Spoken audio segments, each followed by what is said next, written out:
Halo semua, di sesi ini gue bakal ngebahas tentang perkembangan dunia yang kita nggak bisa terluput dari itu dan juga tidak bisa hanya jadi penonton aja. Karena kalau misalnya kita tidak bisa mengikutinya, kita hanya akan kalah dengan perkembangan teknologi tersebut dan akhirnya tergeser sendiri karena teknologi-teknologi ini. Di sesi ini gue bakal ngebahas 3 perkembangan yang lumayan menarik dan juga mengerikan ya, yang harus kita sama-sama waspadai dan juga pelajari. Yang pertama, sekarang itu ada yang namanya 3D print. Mungkin ini nggak asing di beberapa orang, seperti bisa buat pot, bisa buat gelas. Ini lumayan menarik karena sekarang 3D print itu bukan cuma tentang barang doang. Sekarang ada yang namanya bioprint. Jadi 3D bioprint ini dikembangkan dari bioteknologi, dari Nature Biotech.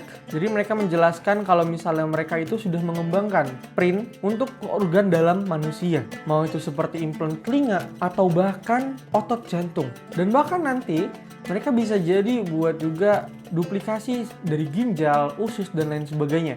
Makanya itu sangat membantu banyak orang. Tapi mereka masih dalam waktu pengembangan. Karena mereka kalau untuk sekarang itu hanya bertahan untuk 3D-nya itu sekitar 30-40 tahun.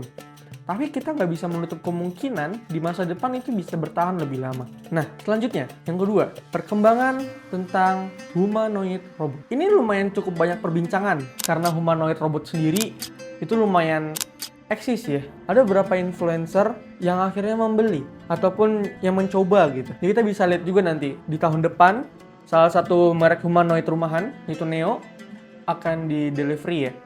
Kita akan lihat juga beberapa orang yang sudah beli, dan mungkin kalau misalnya bagus kita bisa beli juga. Itu sangat-sangat mengerikan sebenarnya. Itu bakal menggeser banyak sekali pekerjaan-pekerjaan yang butuh fisik gitu. Humanoid sendiri itu bukan hanya satu doang ya.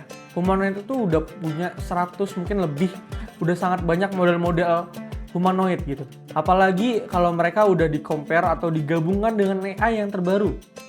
Dengan AI yang bisa adaptif. Itu lumayan mengerikan kalau misalnya mereka sampai bisa lepas dari kontrolnya. Tapi seharusnya enggak. Pasti engineer-engineer sudah memikirkan hal tersebut ya. Seramnya lagi, di Cina baru-baru ini, humanoid itu udah ada yang mirip sekali pergerakannya seperti manusia.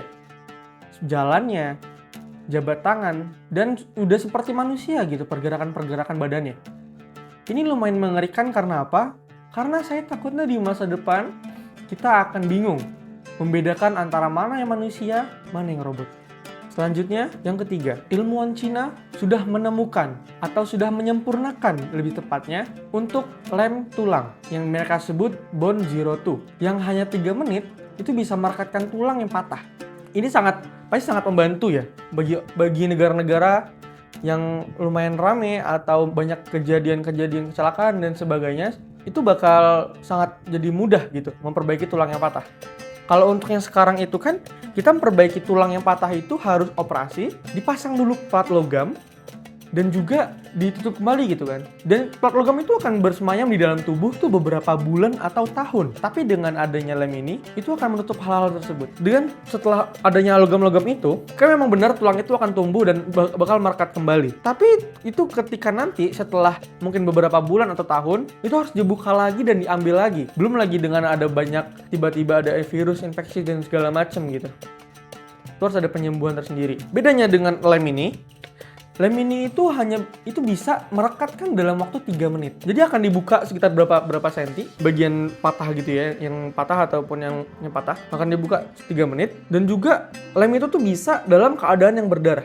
Jadi dalam keadaan basah dia bisa menempel. Dan para ilmuwan itu klaim kalau misalnya lem ini kerekatannya itu kuat sampai 150 kilogram lebih kekuatannya, atau sekitar 180 kilograman. Ini sangat luar biasa, dan apalagi mereka tak perlu lagi setelah operasi ini mengulangi operasi lagi.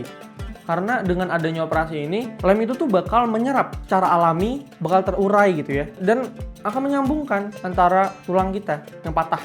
Lem ini diambil atau terinspirasi dari oyster atau yang lebih kita kenal sebagai kerang tiram. Itu gimana mekanisme dia bisa bertahan dalam menempel di hal yang lembab di dalam air gitu. Jadi sama halnya dengan perekat ini. Dia bisa bertahan dengan tekanan yang tinggi, bisa tahan erosi, bisa tahan asin, dan juga bisa tahan gesekan. Makanya ini sangat perfect untuk lem tulang kita. Dan ini pernah dibuktikan oleh ilmuwan ini. Mereka mencoba dan ternyata itu sama sekali tidak menimbulkan masalah apapun dan bahkan lebih terhindar dari infeksi dibandingkan yang logam. Ini lumayan wah dan juga lumayan membantu orang-orang yang di luar sana yang amit-amitnya yang akan terjadi beberapa hal yang tidak diinginkan ya. Maka kita sebagai anak muda juga, orang yang masih punya kesempatan untuk bisa berkembang, punya kesempatan untuk bisa mengejar seluruh ketinggalan kita ini dalam bidang teknologi ataupun penemuan, jangan takut untuk mencoba, jangan takut untuk belajar. Kita sama-sama coba mencari hal yang baru dan nanti